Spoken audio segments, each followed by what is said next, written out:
It's I think time I'd run for out the of the room. rundown. Now.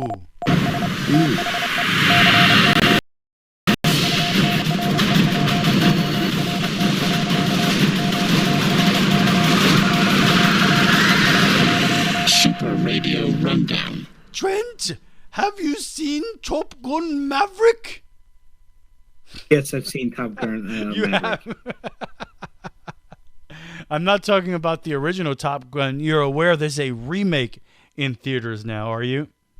Yes, I am aware. I'm sorry, I misheard you. I did not see the remake. My granddad is going to go see it Saturday with his girlfriend, so All right. we'll see how that goes. Yeah, the Maverick. I've heard a lot of great reviews on it, and that's definitely been a top seller in the box office. That's for sure. Well, that's tops right now at the box office. Top Gun Maverick, Tom Cruise with the sequel 100 years after the first one came out.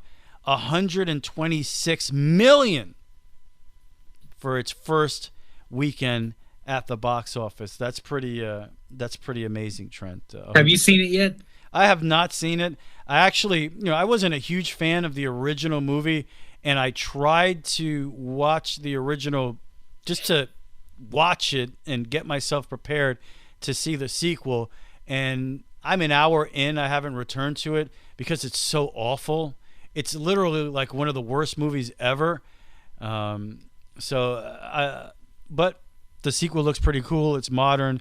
It's an awful 80s flick, Trent, and there's a lot of corny music. And like I said, I only got through an hour of it. I want to try to finish it before I see the sequel. It's just hard to get through. It really is. It's one of those movies I saw as a kid, just remembered nothing about.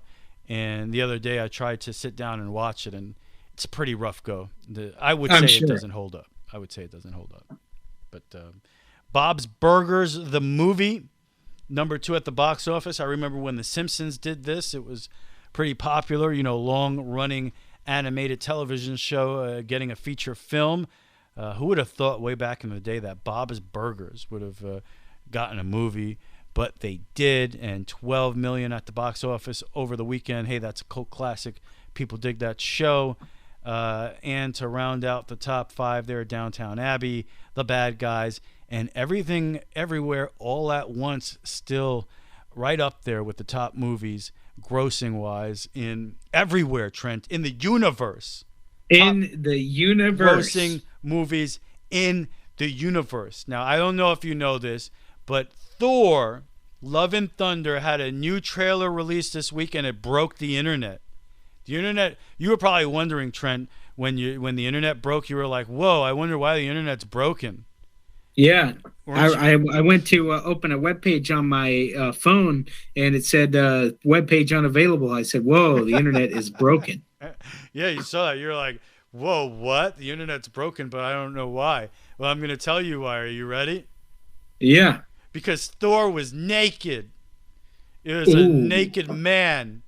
Thor. It was the trailer for the new Thor Love and Thunder movie, and he's naked in a scene. For some reason, he's chained and naked in front of Zeus, and they just have a pixelated screen to cover up the naughty bits. And yeah, everybody's going crazy about it. I guess that was maybe that wasn't the right way to describe it. The naughty bits, Trent. Did that make you uncomfortable? Nah, not really. Is it okay? Okay. Trent approves the naughty bits. So he's Thor. Is my dog's son. So I'm pleased. My dog is Freya, Trent, and Freya's Thor's mom, and she was a little embarrassed. Is she awake right now? Yeah, she's walking around. She just heard her name, so now she's walking around. But yeah, no, she's leaving. She's gonna go to her bed in another room. Sorry, I think she's upset at me. She's like, "You're speaking too loudly. I'm out of here. Bye bye." But Freya, my dog, Thor's mother, she was shocked when she saw him naked on screen. But apparently, it is the most replayed part of the trailer. People are going crazy for it. And I'll say this, the trailer itself was pretty awesome. We got our first look at Gore the God Butcher, played by Christian Bale. He, of course, played Batman in the Batman movies that were really great, right? Batman Begins, The Dark Knight, and that trilogy with Christian Bale. He's playing Gore the God Butcher, the aforementioned Zeus being played by Russell Crowe. And of course, we're going to get Lady Thor, played by Natalie Portman in this movie. You see a lot of cool stuff in the trailer, but people apparently with all those cool things, especially Gore the God Butcher, which was introduced in the run by Jason Aaron, who's, for my money, the best Thor writer in the history of the book. But anyway, all that cool stuff that came across, people can't get enough naked Thor, Trent. They can't get enough of him. So that's the big story there. But I'll say this, Jason Aaron, the God the Butcher, the Gore the God Butcher run is fantastic. Just a quick description. The God Butcher, Trent, he's exactly that. He goes around the cosmos killing all the gods, and he's using their machine to fuel his God bomb. That once it explodes, there's a big brawl here at the end of the Ranger Lightning game. No. But once he's able to completely power up his God bomb, it's going to kill all of the gods in all of the universe. So anyway, that was the comic book story, and it was pretty brutal as he traveled throughout the universe killing all the gods. It was really a great comic book, so pretty interesting to see what they do in the movie. I'm a big fan of that character, and Christian Bale in the role looks pretty cool in the trailer. But yeah, nobody cares about any of that. Thor was naked. That's the story there, Trent. So there you go. A big time story. Another interesting story that came out this week. James Gunn, director of Guardians of the Galaxy Volumes 1 and 2, and of course Volume 3, which is coming out. He responded to a recent Instagram posing as a casting call for the upcoming Marvel threequel, and apparently it's fake. So when you think things are too good to be true, it usually is too good to be true. A lot of people thought, hey, I got a chance to be in the next Guardians of the Galaxy movie. It's fake. The Instagram story was uploaded by 99.com. It turned out to be fake, with the account charging unsuspecting people who thought they were getting a shot to be an extra in a Marvel movie. So pretty upsetting when you see things like that happen. I mean, there are scams like that on the internet all the time. This is a pretty serious brawl going on here at the end of the Ranger Lightning game. But to actually see a director from a big Hollywood movie respond to a scam like that, I thought was pretty interesting. Yeah, I thought that sounds pretty interesting as well. I think so.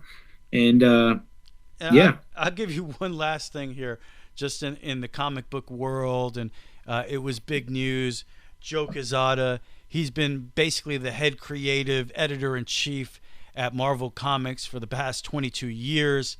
He is out. He's quitting. He's retiring as editor-in-chief over at Marvel, moving on to get more into movie making. I'll say this to Joe Quesada: good riddance. You single-handedly destroyed The Amazing Spider-Man back when J. Michael Straczynski, in my opinion, and I've read the book my whole life, all the way from, and I went back and read all the old books from the 60s. So if there's any comic book that's mine, it's The Amazing Spider-Man, and I have quite a lengthy collection throughout the decades. But man, for my money, J. Michael Straczynski was doing an incredible job on that book in the late 90s into the early 2000s. And he was the first person in a long time to really try to evolve the character. Peter Parker was now working as a school teacher. It was something different. He had the guts to kill off Aunt May. I mean, he was doing a lot of interesting things with the book. And then Marvel and Joe Quesada decided, well, we need Peter to be more like he was before. And they basically, oh my God, these guys are still punching each other. He basically fired J. Michael Straczynski, didn't let him finish the run he wanted, the way he wanted to finish it, created this whole Brand New Day thing, which was the worst thing to ever happen to the book. So anyway, long story short, Joe Quesada ruined The Amazing Spider-Man with Brand New Day, destroyed J. Michael Straczynski's incredible run on the book. So to you, Joe Cruzada, good riddance. I'm glad you're gone. So was that too brutal, Trent? Maybe I shouldn't have gone so far with that. What do you think? Well, you were honest, and that's what we want here on Super Radio Brothers. We want people to be honest. Was it brutal? I'd say, yeah, pretty much. I was honest, and I was angry. I was so angry, Trent. I hope you understand that. I hope you weren't offended, or anything like that, because I was just angry, and I was letting that anger out, and I think he sucks. Yeah. I'm not offended. I don't think you suck. I think you're cool.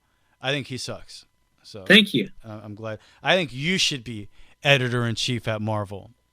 Yeah, I don't know about all that, but I appreciate it. I'm over here replaying this brawl. A lot of you have two Lightning on the ground with a Ranger and a referee between them. And it gets to the point where everybody's so tired of brawling that they're just kind of now holding on to each other, doing the dance. So yeah, that was a pretty intense brawl though at the end of this Ranger Lightning. That's going to be on Sports Center. Yeah, it was, and it was a long one too, and it wasn't just two guys fighting. It was basically both teams going at it here. So, well, the Lightning are frustrated. Yeah, it's a frustrating game here for sure. We'll see what happens with that. So yeah, anyway, Joe Cruzada, bye. I don't like you, and hopefully it'll be for the better for the House of Ideas, as they call it,